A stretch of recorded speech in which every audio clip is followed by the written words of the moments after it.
Audrey Hepburn might be the most photographed woman of the 20th century. Her face sold perfume, her dresses define an entire decade of fashion, and her name is a still shorthand for a certain kind of grace. And that is exactly the problem. Because somewhere between the little black dress and the tiara in Roman Holiday, the actual human being got lost inside the icon. Today, we're going to talk about the Audrey Hepburn who survived a Nazi occupation as a teenager, and we're going to talk about the little girl whose father walked out of her life and never really came back. And we're going to ask the question that I think she spent her whole life quietly trying to answer. If the person who was supposed to love you first lives anyway, what do you spend the rest of your life trying to prove? Welcome back to Hills of Her Story. And this is the show where we dig up the women history that oftentimes is overly simplified and we try to give them their full story back. By the end of this episode, I don't think you will be able to look at a photo of Audrey Hepburn the same way ever again. Let's start with the women most people think they know. Audrey Hepburn was born in May 4th of 1929 in Brussels, Belgium. Her birth name was Audrey Kathleen Roston, and later Hepburn Roston, after her father added his mother's more aristocratic-sounding surname to his own. Her father, Joseph Victor Anthony Roston, was a British businessman. Her mother was a baroness called Ella van Henstra. She came from Dutch nobility, a family with titles stretching back generations. On paper, it looked like the beginning of a privileged, unremarkable European childhood. But actually, it wasn't. Within a decade, that childhood will be shattered twice over, once by her father and once by history itself. Most people know Audrey Hepburn for four things, and it's worth naming them clearly before we go anywhere else. In 1953, she won the Academy Award for Best Actress for her very first major film role, playing a runaway princess in Roman Holiday. It remains one of the most successful screen debuts in Hollywood history, actually. In 1961, she became Holly Golightly in Breakfast at Tiffany's, standing in front of a Manhattan jewelry store window in a black Givenchy gown, eating pastry and wearing pearls at 7 in the morning.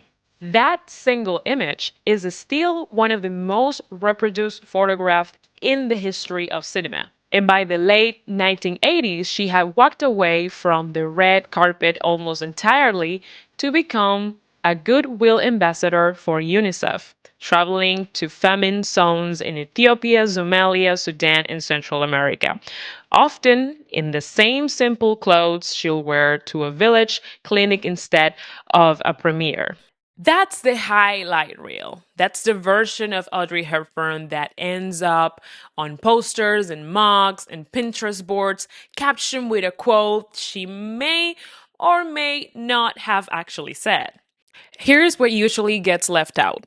Before any of it, before the Oscar, before the Pearls, before the humanitarian awards, there was a 10-year-old girl living under Nazi occupation watching Jewish neighbors disappear from her own town, and a teenager who nearly starved to death during one of the worst famines in modern European history. Here's what also gets left out. The elegance the world fell in love with, that impossible thin frame, that fragile bird-like posture that fashion magazines spent decades trying to imitate, wasn't a natural gift or a stylist invention. It was actually, in large part, the permanent physical mark of childhood observation. We are going to spend some real time on that because I think it's one of the most under-discussed facts in all of pop culture history. And here's the last thing that gets left out, the thing that we'll spend our final act on. The woman famous for playing characters who get slapped off their feet and rescued, this kind of Cinderella stories essentially over and over again.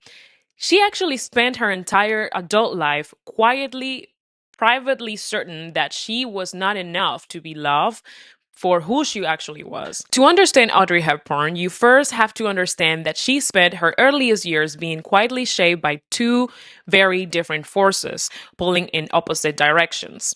And neither of them was Hollywood. The first force was her parents' politics. This is the part of her story that Hollywood biographies tend to rush past, but it matters enormously. In the early 1930s, both of Audrey's parents became enthusiastic admirers of fascism. Her father, Joseph, became involved with the Oswald Mosley's British Union of Fascists. Her mother, Baroness Ella, shared those sympathies for a time as well. And the family even attended events associated with the Nazi movement in the years before the war fully broke out. This is genuinely uncomfortable in this story, and we're not going to soften it because it's essential to what comes next. Then, in 1935, when Audrey was 6 years old, her father left. He walked out of the family home and, for all practical purposes, out of her daily life.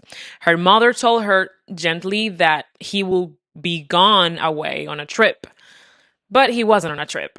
He wasn't going to come back in any real sense, and Audrey will later describe this moment in her own words as the most traumatic event of her entire life. Now, the second force is history itself, because history was about to arrive at her doorstep.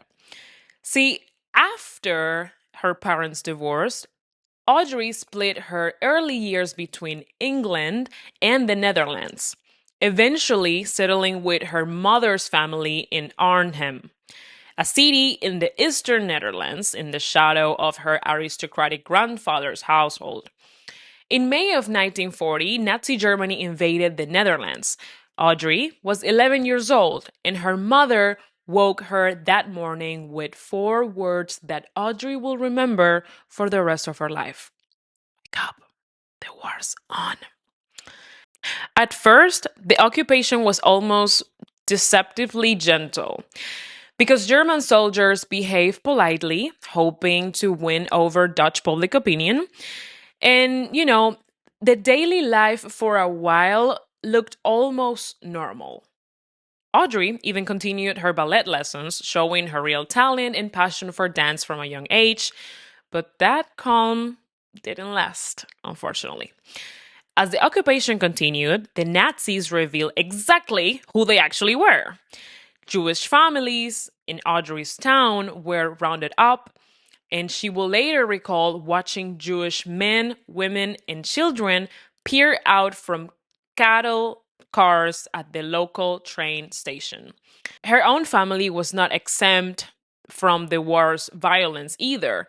Despite their early sympathies, her uncle, a nobleman and a judicial official named Otto van Limburg, was arrested and executed by the Nazis in 1942 in retaliation for an act of sabotage he had nothing to do with. Her older half brother, Ian, was deported to a German labor camp. Her family's politics, whatever they had once been before, really offered them no protection at all once the actual regime occupation was fully in motion. And it was somewhere around this period, as the family's sympathies changed into resistance, that a teenage Audrey found her own small way to fight back. Historians, including biographer Robert Madsen, have documented her participation in what were called or Black Evenings. These were secret illegal performances held behind blacked out windows where local musicians and dancers performed to raise money for people in hiding, including Jewish families sheltering from deportation. A teenage Audrey danced at these events in secret with German soldiers patrolling streets literally just outside the streets. The truth is that she lived under real danger in a real occupation, and she found what small, quiet ways she could to resist. Then it came the worst of it. In the winter of 1944 into 1945, the Nazis blocked food and fuel supplies into the western and central Netherlands as collective punishment for resistance activity, and the fact that they didn't like that there were so many groups resisting the Nazis. This period became known as the Hunger Winter, and it is remembered as one of the darkest chapters of the entire war in Western Europe. Audrey was then 15 years old. She lived through it. Food simply ran out, and she and her family survived on grass-based bread, and when even that failed, ground tulip bulbs, a starch normally reserved for grounding flours and not eating. She grew severely malnourished.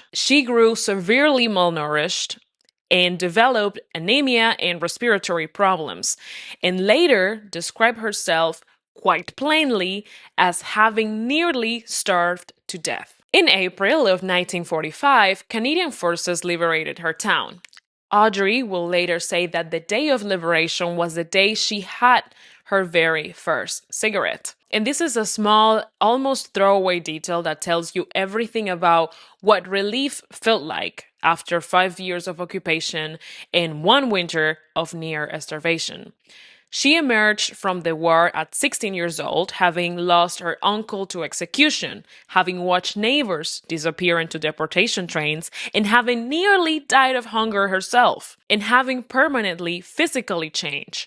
The malnutrition of those years left lasting damage to her body.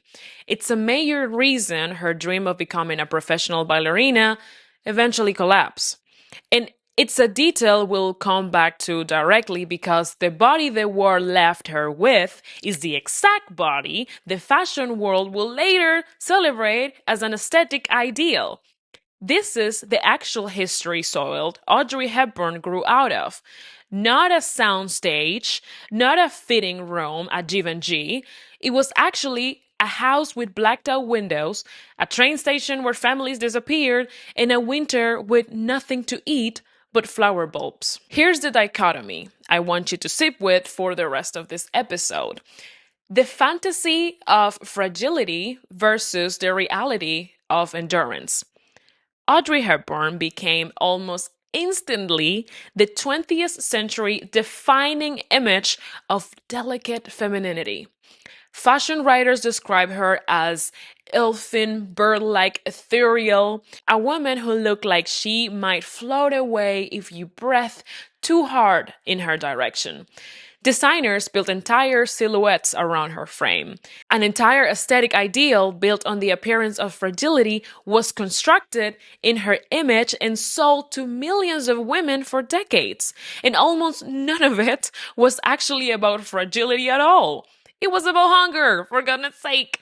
That impossibly thin frame the world called elegant was, to a significant degree, the lasting physical signature of childhood starvation during a Nazi occupation. The hunger winter didn't just take weight of a teenage girl, it permanently altered her body's growth and development. So here's the uncomfortable, fascinating truth sitting underneath one of the most photographed women in history.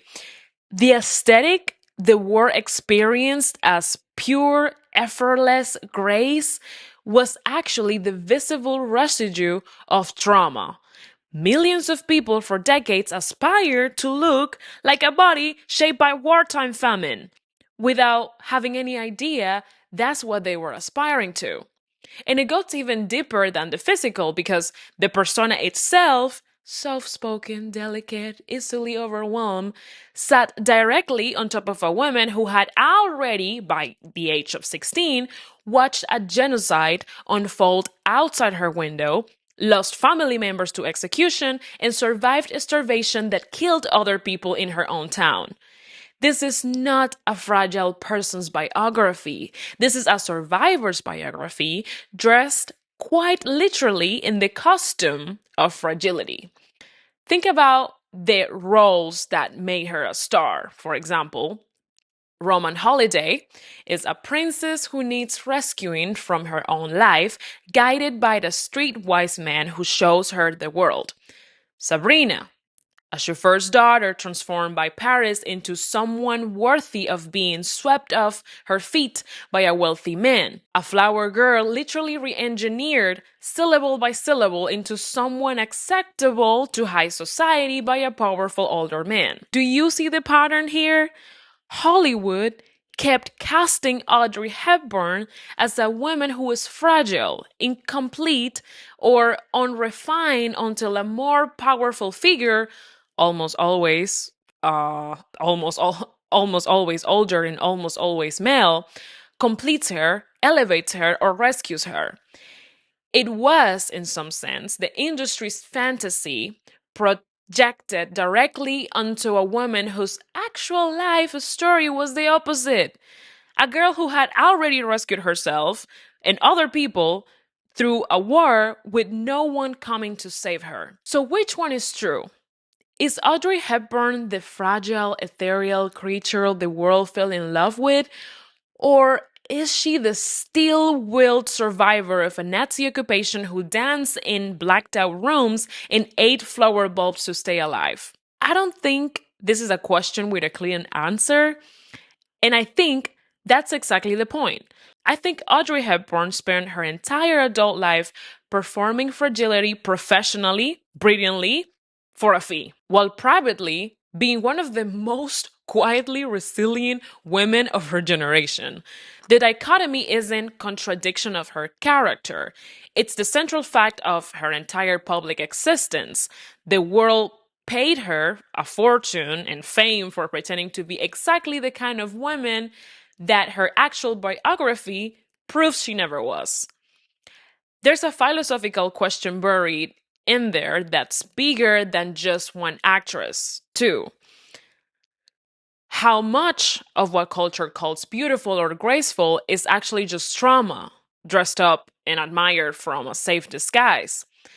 How many aesthetic ideals throughout history have been quietly built on someone's pain without the audience ever being told the true cost of the image they were consuming? Remember at the beginning of her biography, I mentioned that her father left when she was 6 and she called it the most traumatic event of her life? Now, I want to be very careful with what I'm about to say later on because of course, I'm not trying to diagnose a woman who has been dead for over 30 years now.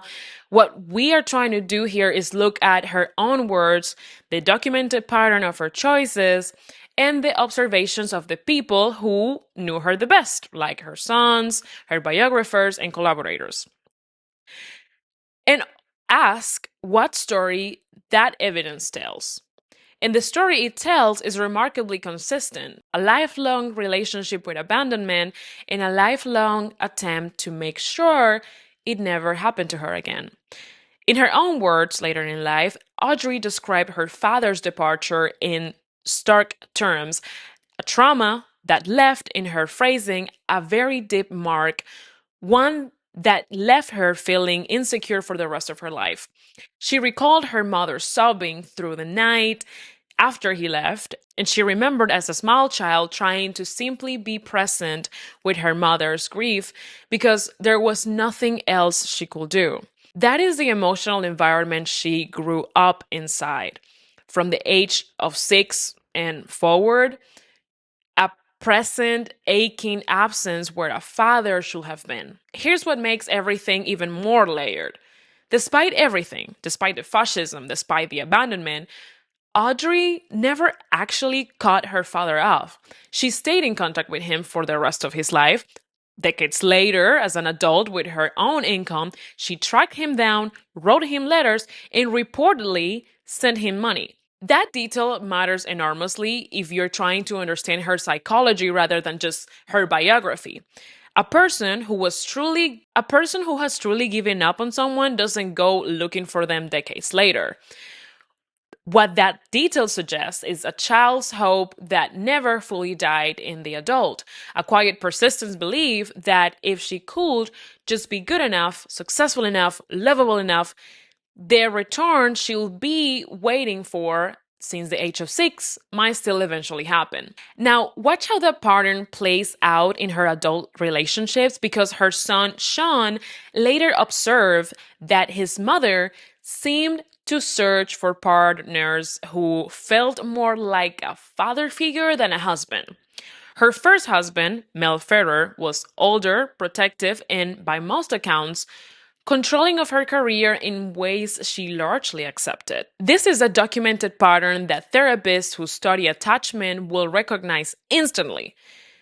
Children of abandonment often grow into adults who unconsciously seek out relationships that recreate the emotional shape of the original wound in the hope to finally getting a different ending. Her granddaughter, speaking decades after Audrey's death, put it simply: what people closest to her understood, but the public rarely saw, was that Audrey Hepburn was, underneath the glamour, a fundamentally sad woman. Someone who wanted more than fame, more than adoration, more than millions of strangers liking her. She wanted one specific thing. She wanted to be truly and unconditionally loved. Being adored by the entire world, it turns out, is not the same feeling as being loved by one person who stays. And here's where the psychological thread breaks directly back into the philosophical dichotomy from our last segment. A woman privately convinced that she was not inherently lovable spent her career being professionally adored for playing characters who were magically transformed and rescued by someone else's love. Every Cinderella role she took might have functioned whether she consciously intended it or not, as a kind of wish fulfillment or a chance to live out on screen the ending her own 6-year-old never got. Even her body carries this thread. She spoke openly about never feeling conventionally beautiful, worrying about her nose, her mouth, her neck, features that she considered flaws, even as magazines built entire beauty standards around her face. A person can be told by literally millions of people that she is the most beautiful woman alive and still, privately, not believe a word of it. If the belief she's measuring herself against isn't about her face at all, but about a much older, much deeper question: am I someone worth staying for? I think that question is the real engine underneath Audrey Hepburn's entire life. Not am I talented, not am I beautiful, but am I enough to make someone stay? And I think by the end of her life, she found her answer in one place Hollywood couldn't offer it. Not from a director, not from a husband, but from children on the other side of the world who had absolutely nothing to give her back except their trust. So, what did Audrey Hepburn do with all of that? The abandonment, the war, the fame built on a misunderstanding of her own body. She spent her final years essentially answering her own question in the most direct way she possibly could. In 1988, she became a special ambassador for UNICEF, a role she actively sought out rather than simply accepted. Over the next 5 years, she made more than 50 filed missions to some of the poorest and most war-torn regions on earth: Ethiopia, Sudan, Somalia, Bangladesh, Vietnam, El Salvador, Guatemala, Turkey. She didn't just lend her face to press releases, she testified before the United States Congress. She gave, by her own account, as many as 15 interviews in a single day after visiting famine zones simply to keep the world's attention on children it will otherwise forget. She donated the salaries from her final film projects directly to the organization. Think about what that meant in light of everything we just discussed.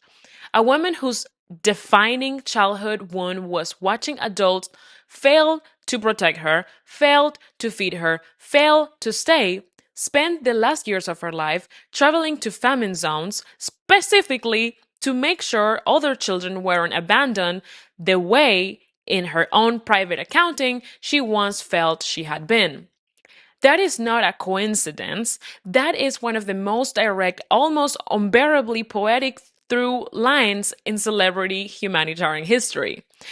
She continued this work even after being diagnosed with cancer in late 1992. She kept traveling, kept giving interviews, kept showing up for children in famine camps until her body simply will not let her continue. Audrey Hepburn died on January 20th of 1993 at her home in Switzerland at the age of 63 from a rare form of appendiceal cancer. Later that year, she was posthumously awarded the Jean Herschel Humanitarian Award by the Academy, an Oscar, essentially, for the work she considered more important than any of her films. Here's why this still matters today and why I don't think this is just a story about a movie star. If there is one sentence I want you to leave this episode with, is this. One of the most photographed women in the 20th century spent her entire adult life quietly convinced she was invisible in the one way that actually mattered to her. And she spent her final years making absolutely sure that no child she could reach will ever have to feel the same particular kind of invisible. So that's Audrey Hepburn. Not the version on the poster, but the version underneath it. A 6-year-old who lost her father, a teenager who survived Nazi occupation and a famine that should have killed her, and later on, a movie star who became the world's fantasy of fragility while privately being one of the toughest women of her generation. A woman who spent her final years trying to make sure other children got what she never truly believed she would gotten herself. That's the fantasy of fragility and the reality of endurance living inside the same woman. At the same time, her entire life.